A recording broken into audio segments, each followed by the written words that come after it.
So, I can't read. I mean, that is an overstatement. When it comes down to it, that's pretty much what it feels like to have dyslexia. Growing up dyslexic but not getting diagnosed until way later made for some interesting experiences. Like when I learned how to read, I could read, but also not. I could look at text that held information and put that information in my brain, but longer text with stories would be too much.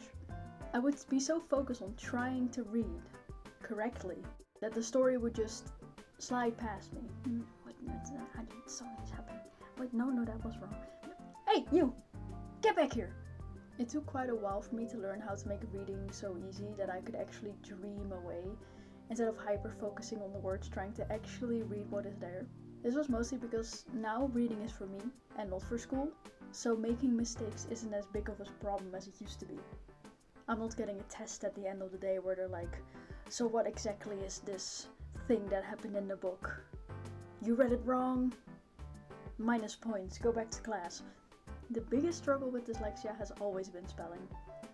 Now I don't have spelling in school anymore, so it's fine. But I made some interesting mistakes when I was little. Like this one time in an English test, I had to translate the word hour. When I asked the teacher if she could help me, she said sound out the word and write down what you think it sounds like. So, little Dutch brain me was like, okay, ow, air, which in Dutch would be like an H, an O, an E, and an R. Now, if you are Dutch, you are definitely seeing the problem, but if you're not, let me just translate what I wrote down, because I wrote down a Dutch word by accident. Let's see here. So we will have a W, we'll have an H, we'll have an O, an R, an E. Oh, I did that, didn't I? Oops. In the moment I didn't think much of it when the teacher asked me to come to her desk and asked me to read what I wrote down. So little me confidently was like, yeah, this says hour. And then the teacher just shooed me away. She was like, fine, I'll correct it for you, it's good. But a couple years later I was lying in bed, thinking back of all the things you've done wrong.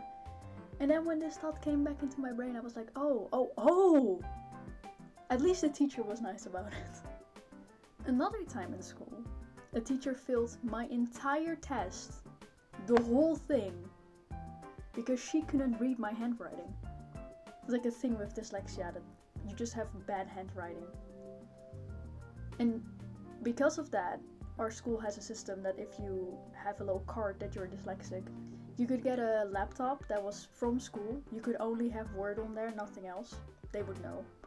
And you were allowed to type out your test instead of writing it down. And I asked her if I could, use the laptop, but she said no at the beginning of the test. So I was like, okay, I guess I'll be writing it. And then she just filled the whole thing. Thanks for watching. I hope you guys like this kind of video. I want to try and make some more. I also want to continue with the hermitcraft stuff because I absolutely love doing that. But I just wanted to try something different.